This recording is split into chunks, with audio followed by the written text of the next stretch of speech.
This book is about Robin the Swimmer. Not the one from River Heights, the Nancy Drew version of Sweet Valley High. No, this is Robin Wilson. According to the recap, she used to be fat and all the kids made fun of her. But then she lost weight through exercise and self-starvation, so the school made her prom queen and co-captain of the cheerleading squad. Sounds like everybody in Sweet Valley is shallow. Argo Funk Book Review, Argo Funk Book Review. Robin just got accepted for early admission at Sarah Lawrence College in New York. Her rich Aunt Fiona used to go there, and she's promised to pay Robin's entire tuition, but only if she goes to Sarah Lawrence. Robin doesn't know what to do now. Does she accept her aunt's offer, even though there are strings attached? She doubts she can afford to go to college anywhere else, because apparently Robin's smart enough to skip senior year of high school, but not smart enough to get a scholarship. Even if she can't get an academic scholarship, she should still be able to get a sports scholarship because she's a championship diver, master cheerleader. Okay, whatever. Ignore the alternate solutions to her college problems. The point is, Robin has to make a tough decision. She tries telling her boyfriend George about it, but he constantly interrupts her and assumes she's going to a California college, because those New York schools don't have computer classes. Silly New York.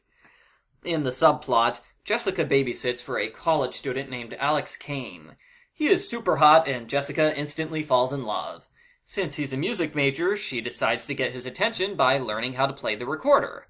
Only musical instruments involve effort and trying, and the ability to think of something besides yourself for 5 seconds. So Jessica's a total failure at it. Elizabeth, on the other hand, is basically perfect, so when she tries playing the recorder, it's an instant success. Aunt Fiona is so happy about Robin's college acceptance, she buys the family a new kitchen. I have no idea what kitchens have to do with colleges, but whatever. Mom is super happy right now. Robin tells Mom she's not sure if she wants to go to Sarah Lawrence, and Mom scolds her for being an immature brat. That's the kind of selfish talk that could lose the family a kitchen. Robin realizes Mom really doesn't care about her. Mom's just sacrificing her for a kitchen. So Robin's about to cry when George shows up. He heard about the acceptance letter from Elizabeth, and he is furious that Robin didn't tell him.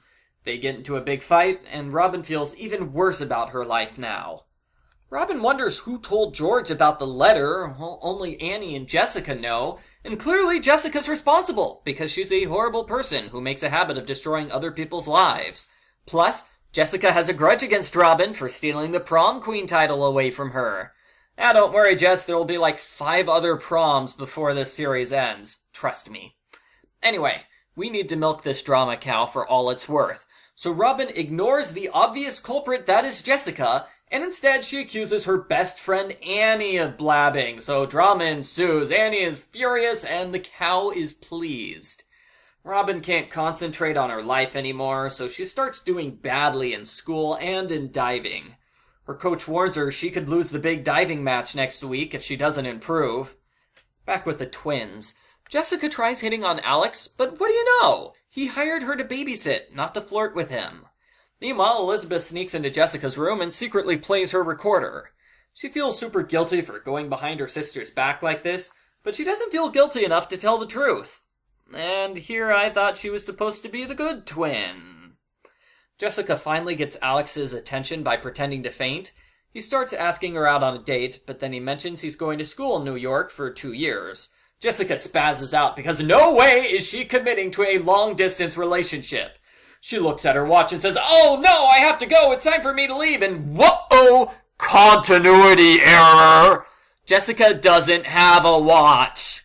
I know this for a fact because they mention it in every single book. Seriously, that's the only way you can tell the twins apart, so they talk about it all the time.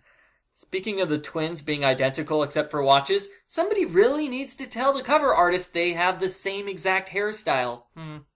Anyway, Jessica gives up on the music guy, so now Elizabeth can have the recorder without feeling guilty.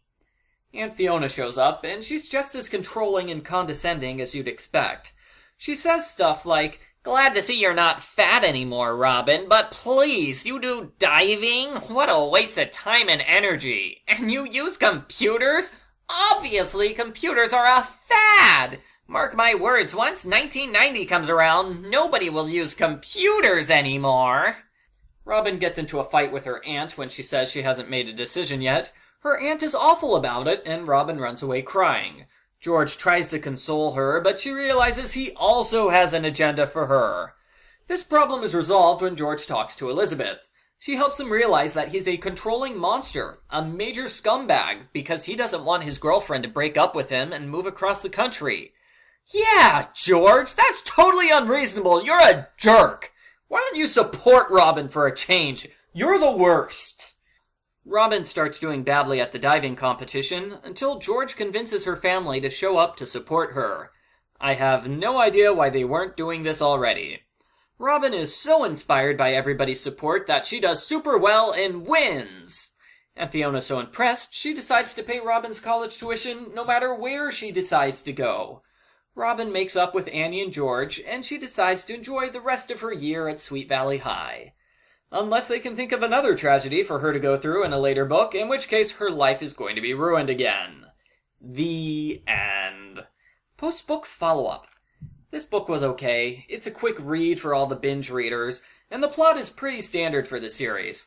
Aunt Fiona was an interesting antagonist, and Robin was more interesting than your usual one-book protagonist, probably because she's been in other books, so the author has a handle on what she's like.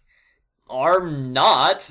George was in other books too, according to the recap, and he was dull. I thought he was really dull, and the cover art makes him look like Robin's father.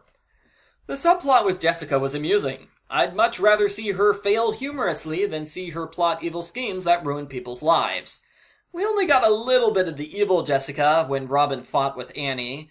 Jessica instantly realizes what's going on and she knows that she could easily resolve the misunderstanding, but she doesn't because she's a jerk and she secretly hopes that Robin will crash and burn. Forget cheerleader solidarity, Jessica wants her co-captain to fail spectacularly. Speaking of failures, the subplot of Elizabeth playing the recorder was not a good one. Elizabeth turned it into a huge deal, like Jessica would disown her if she knew Elizabeth touched her recorder. Please. We already know Jessica isn't serious about music, and besides, Jessica steals Elizabeth's things all the time without asking.